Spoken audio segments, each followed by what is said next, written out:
remembering ChiSing.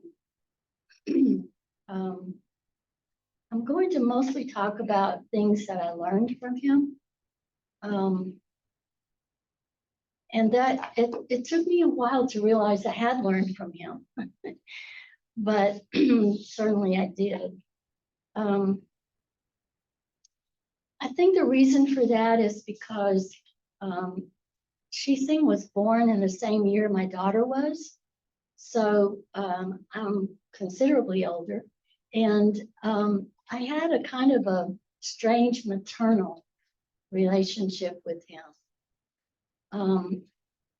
It worked a lot, but at times he was frustrating and disappointing. And it caused some some conflicts in our relationship until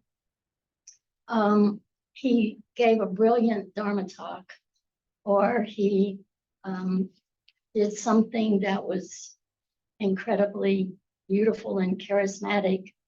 And then it's like the mother in me said, oh, this is the real person. So, like I said, it took me a little while to realize that I had learned from him. And the first thing, sorry, I don't know why my voice decided to get raspy all of a sudden. But the first thing that I remember kind of thinking about was in a Dharma talk, and I believe this was right pretty soon after I started working there, maybe in 2011. And he was talking, and he said, pain is inevitable, suffering is optional. And that just kind of stopped me in my tracks. So I thought, really, the thing that struck me was the first part, pain is inevitable. And I was kind of stunned by that. It's like, really? Is that true? But I learned, yes, it is true. It is true. The pain can come in a lot of ways. Sometimes it's disguised as frustration or anger or any number of things. And it can be slight or it can be major. But pain is everywhere, and it is the first noble truth. There is suffering. So I learned that pretty quickly from ChiSing. Then the next part of it is, sorry.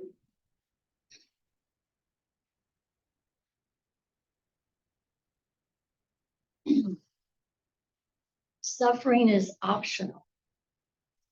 That's actually the second and third noble truths. So there is suffering. I'm sorry. There is suffering, and there are causes of suffering, and there is a way to eliminate or have suffering cease, at least to some degree. So that statement is very much true. And it's also one of the talks. This is part of, maybe this is the talk that I heard. But he did sometimes repeat them. So if I didn't catch it the first time, I probably cut it the second time. This is from the book called 108 Reflections, which is a compilation of excerpts from ChiSing's talks. And this one is titled Pain versus Suffering. He said, it is helpful to know the difference between pain and suffering. We cannot eliminate pain, but with understanding, we can stop suffering. We can stop the pain caused by change. We cannot stop the pain caused by changes or events that occur against our desires. We will experience breakups and separations, and we all deal with illness, aging, and death. Things happen that are not as we had hoped, All kinds of crises happen here on earth.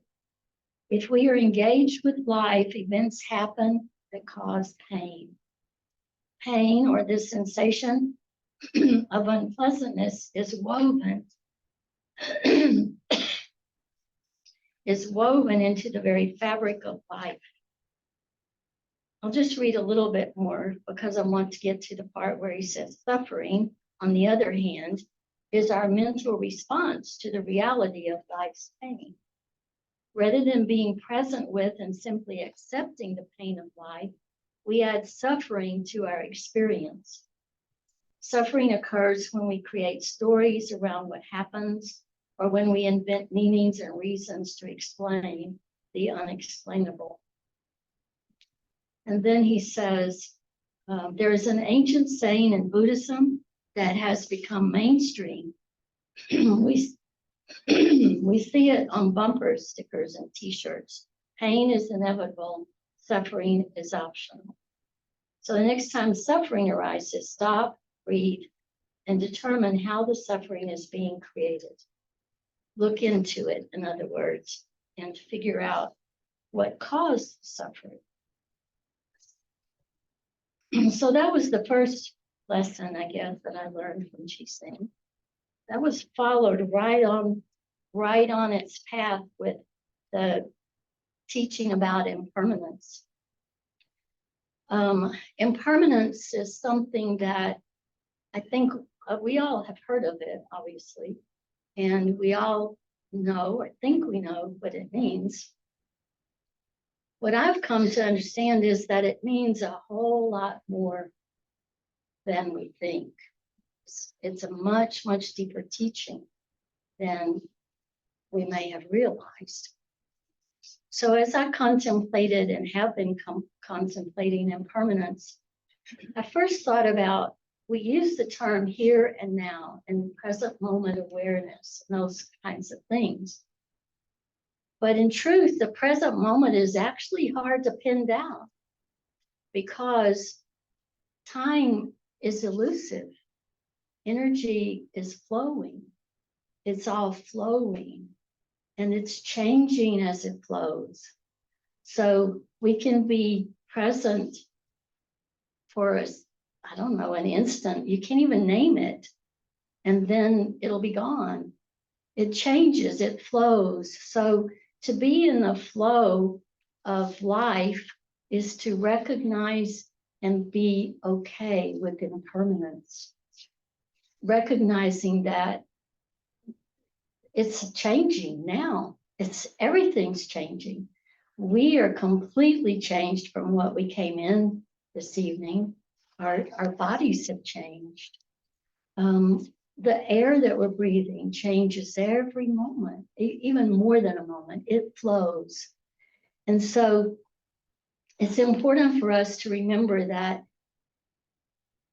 this flow of life is not only impermanent, but it's also helpful. It really is great that things are not static, that things are not just stuck in one place. So impermanence is a joy of life, really. And when we can experience that flow, then things will move easily, things will flow. But what causes the suffering is when we forget that everything is flowing and we want to stop at that moment. We want to stop time. We want to have this experience, not anything else. It's when we start to do what in the Buddhist teaching is called use the three, or succumb sort of to the three poisons, which are clinging, aversion, and indifference. Clinging, or sometimes it's called grasping or attachment. I like clinging because it's so descriptive. I mean, you can just feel, I think, when you're clinging to something. It's like you just don't want to let it go. You're clinging to it.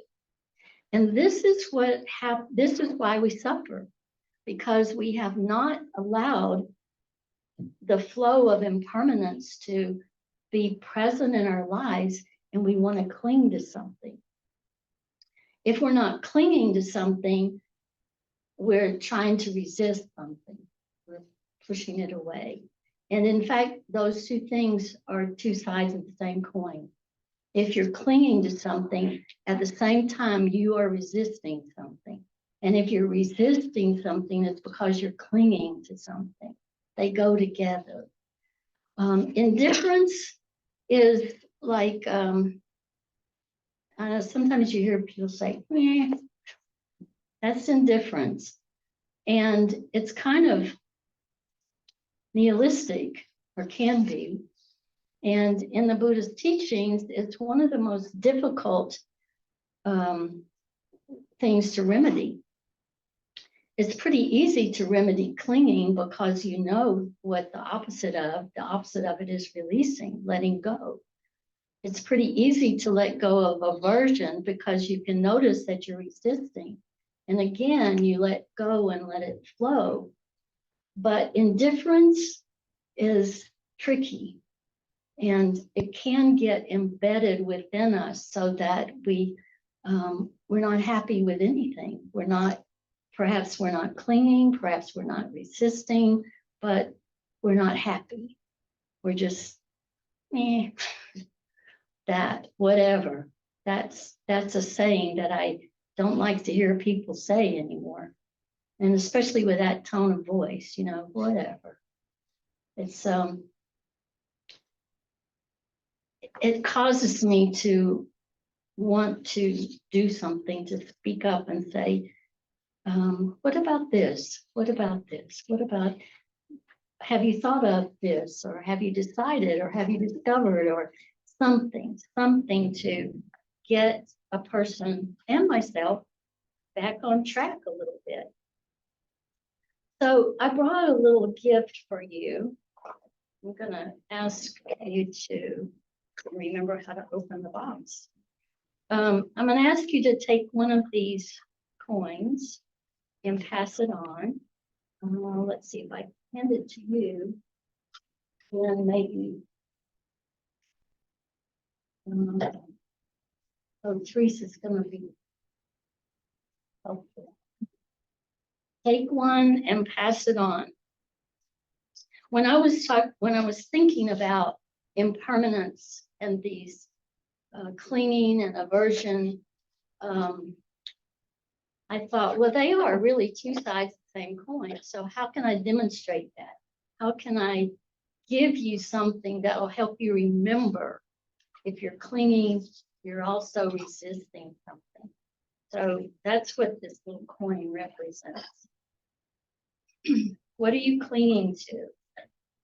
Can you let it go? What are you resisting?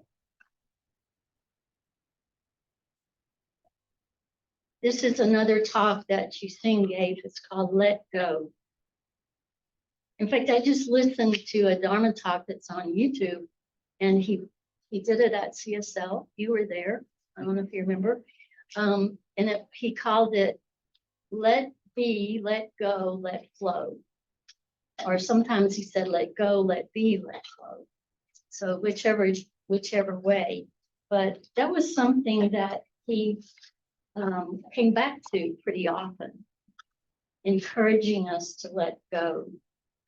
He said the actual essence of our practice is not about acquiring things, which is a tendency in Western culture. We want to acquire enlightenment. We want to acquire happiness.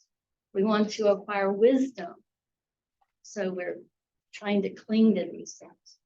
There's nothing wrong with that.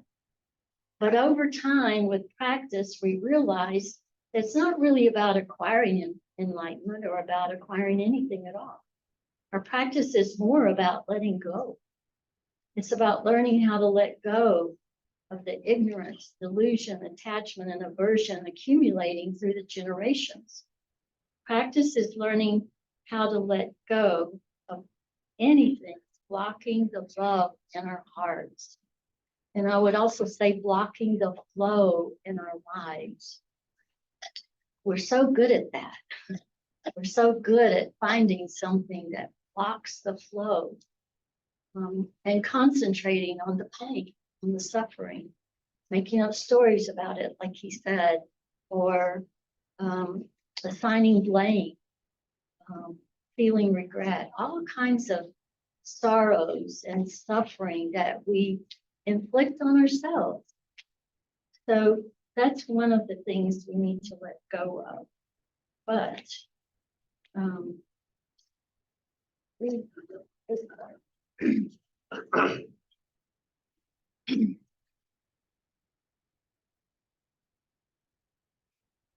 Let go of anything that keeps the light that is already within us from fully shining.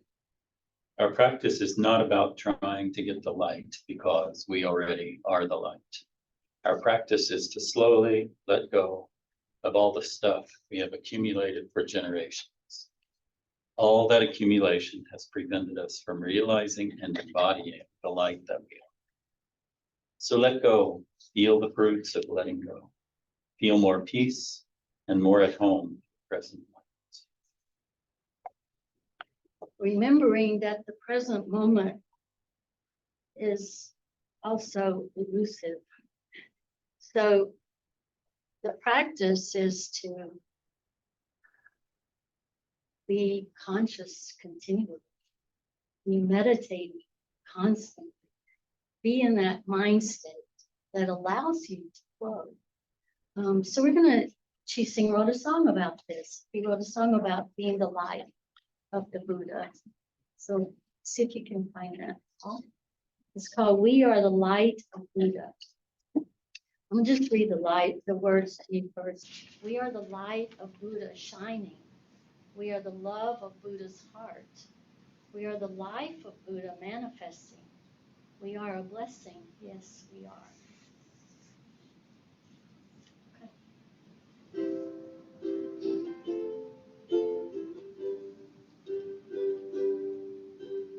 We are the light of Buddha shining. We are the love of Buddha's heart. And we are the life of Buddha manifesting. We are a blessing, yes we are. We're sing that part again.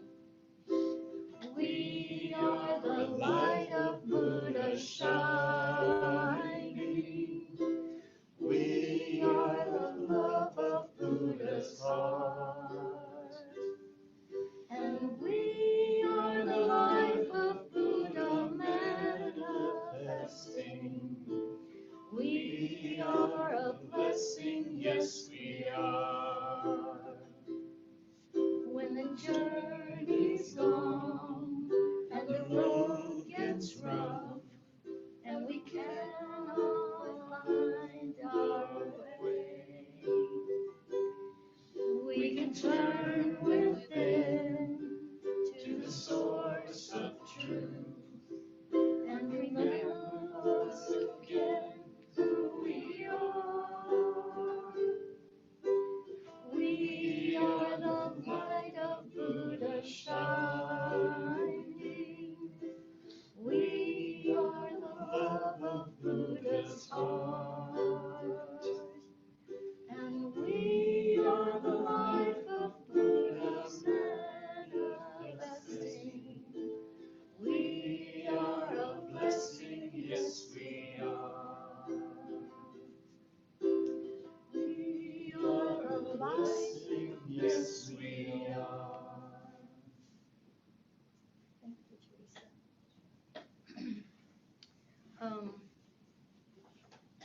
So that was ChiSing's way of making sure we remember that we are the light. We are the light. We are the life. It's Amitabha again. Awakening to the truth of who we are. The truth is the Buddha nature. The truth is light and love and life. And we can only know that when we are able to flow with the energy of impermanence and resist clinging, resist aversion. resist the things that cause the suffering. So what happens when you do cling or you do resist something? This is where the second noble truth comes in. We look at the causes of our suffering. Is our suffering caused by the fact that we're clinging to something? Is it caused by the fact that we're resisting something? And if we are doing either of those things, or as we notice, there's two sides of the same coin. If we are doing either one of those things, then there are remedies for that. And of course, the Buddha taught us the Eightfold Path, which I'm not going to recite for you right now. But what is helpful to remember is that we have resources within us to help us move through those kinds of difficulties. And this is another Buddhist teaching, which probably deserves its own Dharma talk, but it's called store consciousness. Within us, deep within us, and some people would say it's subconscious, there are all the traits, all the habits, all the characteristics, everything that we've ever experienced. And even all of the experiences that our ancestors have had, and the things that are a part of our culture and a part of our lifestyle. It's enormous. It's an enormous amount of information. So when we know that there is within us this ability to transcend clinging, suffering, then we can call that up. So what is the opposite of clinging? It is letting go, releasing. So what we do is we look inside ourselves and remember a time when we did let something go. Remembering, as my brief explanation at the beginning about my relationship with ChiSing, remembering the frustration, the anger, the hurt, and then recognizing, oh, that's what's causing my suffering. And it's probably causing suffering to other people as well. So can I let go of that?